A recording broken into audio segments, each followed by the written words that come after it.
नमस्कार, आप सभी का स्वागत है आपके अपने YouTube चैनल द संदेश इंस्टीट्यूट में और मैं हूं सर्वे श्रीवास्तव। और आज की इस क्लास में मैं आईपीओ सिस्टम के बारे में मैं बताने वाला हूं कि कंप्यूटर कैसे कार्य करता है आईपीओ सिस्टम के थ्रू जो है। तो आज की इस वीडियो में जो है आपको हम एक्सप्लेन करने वाले हैं। क्लास को स्टार्ट करने से पहले आपको हम बता दें कि यदि आप हमारे चैनल पर आप पहली बार आप विजिट कर रहे हैं तो आप हमारे चैनल को आप सब्सक्राइब जरूर करें। साथ ही साथ उसके बगल में बेल आइकन है, इसको भी आप प्रेस कर लीजिए ताकि इसी तरह की इंटरेस्टिंग और लगातार वीडियो जो है आप तक हमेशा पहुंचती रहेगी। चलिए हम आज की क्लास को हम स्टार्ट करते हैं और आपको हम बताते हैं आईपीओ क्या होता है। यहाँ पर देखेंगे आईपीओ जो होता है, आईपीओ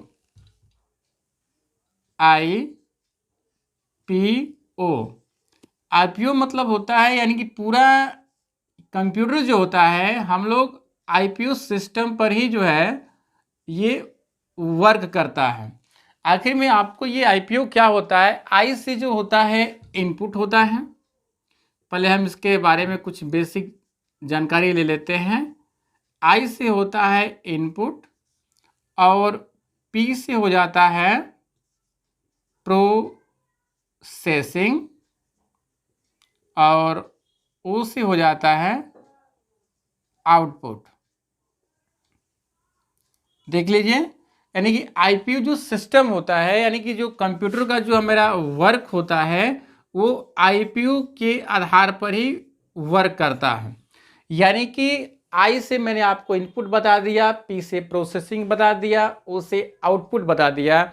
यानी कि जब कभी भी आप कंप्यूटर को जब आप स्टार्ट करते हैं कार्य करने के लिए तो वह आईपीओ सिस्टम के माध्यम से ही काम करता है। यानी कि आप देखते हैं कि जब आप कंप्यूटर स्टार्ट करते हैं तो लगभग 1 से 2 मिनट का समय आपको लगता है उसको अपने को स्टैंड कंडीशन में लेने के लिए। यानी कि सबसे पहले वो प्रोसेस करता है ऑपरेटिंग सिस्टम की जितनी भी फाइलें होती हैं, सब सारी फाइलों को वो आपका स्टैंड कंडीशन में करता है। इसके बाद जब रेडी होता है तब आप देखते हैं कि डेस्कटॉप की जो स्क्रीन जो आपके डिस्प्ले होती है जहाँ से आप अपना वर्क करना स्टार्ट कर देते हैं। तो इसमें क्या होता है कि यदि कंप्यूटर से कोई भी क्वेश्चन जब आपसे पूछा जाएगा तो उसमें इनपुट और आउटपुट ये दो चीजें इसमें कंबाइंड होगी। जैसे आपको एग्जांपल के रूप में मैं आपको समझा दूं कि जैसे मान लीजिए कि यहाँ पर हमने 5 + 5 मैंने दे दिया, ठीक है। यानी कंप्यूटर से जो हम पूछ रहे हैं कि 5 + 5 क्या होगा, तो ये क्या होगा, यानी कि 5 + 5 ये इन हो गया, यानी कि ये इनपुट हो गया।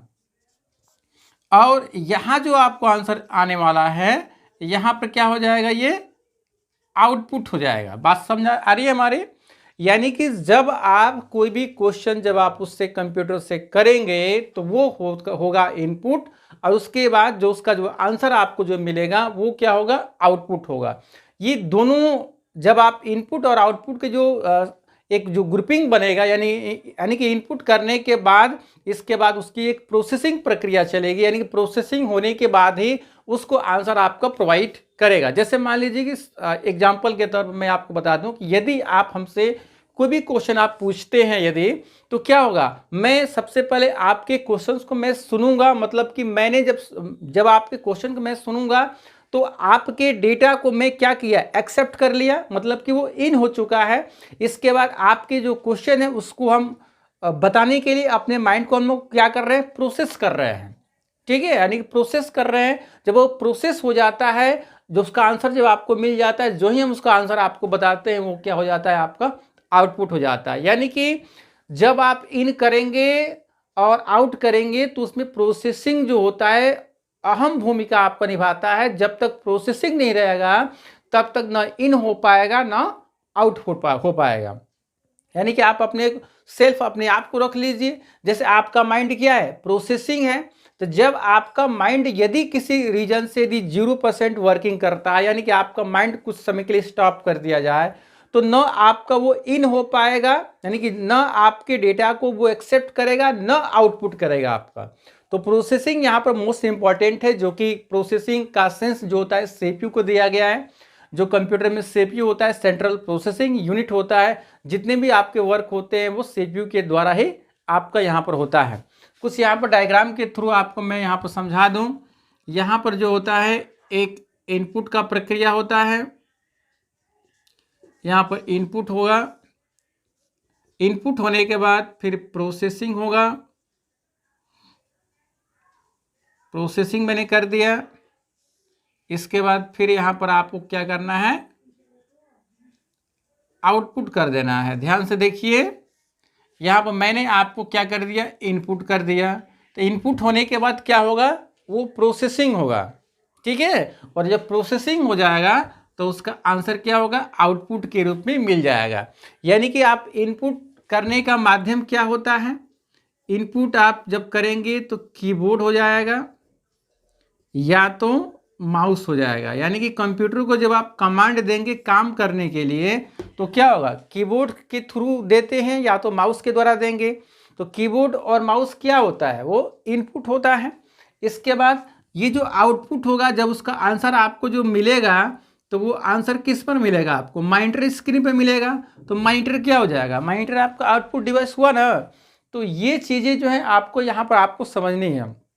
आपको सिंपल से क्या करना है कि आपको आईपीयू सिस्टम को समझने के लिए आईपीयू का फुल फॉर्म आपको जानना होगा, इनपुट, प्रोसेसिंग और आउटपुट। जब प्रोसेसिंग कब होता है, जब आप किसी कमांड के थ्रू यानी कि कीबोर्ड और माउस के थ्रू जब आप उससे कोई क्वेश्चन क्रिएट करते हैं, वो क्वेश्चन आपका इनपुट हो जाएगा। इसके बाद उसका आंसर जानने के लिए वो प्रोसेसिंग होगा, प्रोसेस होगा।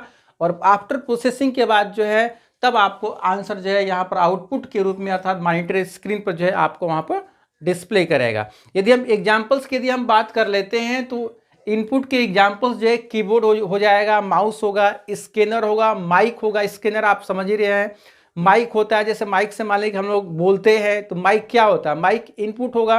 और माइक के साथ जो वॉइस को आउट करने के लिए जो स्पीकर लगाया गया है, वो स्पीकर क्या है, वो स्पीकर आपका आउटपुट डिवाइस हो जाएगा, क्योंकि हमारी वॉइस को क्या कर रहा है, वो आउट कर रहा है। सिंपल सी बात है। तो ये चीज़ें जो है आपको इसमें इनपुट, प्रोसेसिंग और आउटपुट के द्वारा आपको समझनी है। और यही एक बेसिक एक मेथड है आपको ये इस सिस्टम को समझने के लिए, क्योंकि ये इसी मेथड से कंप्यूटर आपको वर्क करता है। इसी मेथड से जो है कंप्यूटर आपका वर्क करता है। जैसे मैंने यहाँ पर एग्जांपल्स में मैंने आपको बताया कि 5+5 मैंने इसको क्वेश्चन किया था कि 5+5 आप बताइए। तो ये क्या हो जाएगा, ये इनपुट का प्रोसेस, ये इनपुट की प्रक्रिया हो जाती है। और इसका जो आंसर जो आने वाला होता है ये आउटपुट का हो जाता है। इसके बाद 5+5 को ऐड करने के लिए उसने कुछ तो प्रोसेस किया ही होगा। तो प्रोसेस जो उसने किया तो वही आपको यहाँ पर क्या होगा, प्रोसेसिंग उसको बोला जाएगा। ठीक है। तो आपने देखा कि ये जो आईपीयू सिस्टम्स को जो है बहुत ही आसानी से आप समझ जाएंगे, इसमें कोई कन्फ्यूजन नहीं होना चाहिए आपको जो है, क्योंकि यह कंप्यूटर जो होता है, कंप्यूटर आईपीयू के ही थ्रू आपको चलता है, जिसका बेस जो होता है सीपीयू होता है। जैसे आप कंप्यूटर जो सिस्टम आप देखे होंगे जैसे सीपीयू होता है, मॉनिटर है, कीबोर्ड है, माउस है ना। तो कीबोर्ड माउस से तो आपने इनपुट कर दिया, मॉनिटर से आपने उसको तो डिस्प्ले आपने देख लिया। जो सीपीयू होगा वो सीपीयू एक सेंट्रल प्रोसेसिंग यूनिट होगा जो एक प्रोसेस प्रक्रिया को कंप्लीट करता है। जो आप डायरेक्शन आप कमांड देंगे और कमांड देने के बाद उसका जो आंसर आपको प्रोवाइड आपको होगा वो आउटपुट में होगा, लेकिन उसकी प्रोसेसिंग, उसको आउटपुट देने के लिए उसका आपको प्रोसेसिंग का होना जरूरी है। प्रोसेसिंग होने के बाद ही आपको आंसर आपको वहाँ से प्रोवाइड होगा। तो आई होप आप सभी लोगों को जो है समझ में आ गया होगा आईपीयू सिस्टम्स के बारे में। और यदि कोई कन्फ्यूजन, यदि कोई डाउट होता है तो आपको कमेंट सेक्शन में आप जो है क्वेश्चन आप पूछ सकते हैं। आपका क्वेश्चन का जवाब जो है मैं आपको दे दूंगा। और इसी तरीके से जो है आप आसानी से आप इस चीज़ को आप समझ पाएंगे। और इसी तरह की वीडियोस देखने के लिए जो है आप हमारे चैनल को जो है आप सब्सक्राइब कर लीजिएगा, यदि आपने सब्सक्राइब नहीं किया है तो। और यदि आपने सब्सक्राइब कर रखा है तो आपके लिए बहुत बहुत जो है हम धन्यवाद देते हैं। और इसके साथ ही साथ जो है इसी तरह की जो है नोटिफिकेशन आपको मिलने के लिए हमारे जो है नोटिफिकेशन बेल को आप ऑन रखेंगे, ताकि जो है इसी तरह की इंटरेस्टिंग वीडियो जो है आप तक हमेशा पहुंचने वाली है। सो चलिए हम किसी और दूसरे वीडियोज में आप सभी से मिलते हैं। तब तक के लिए जय हिंद।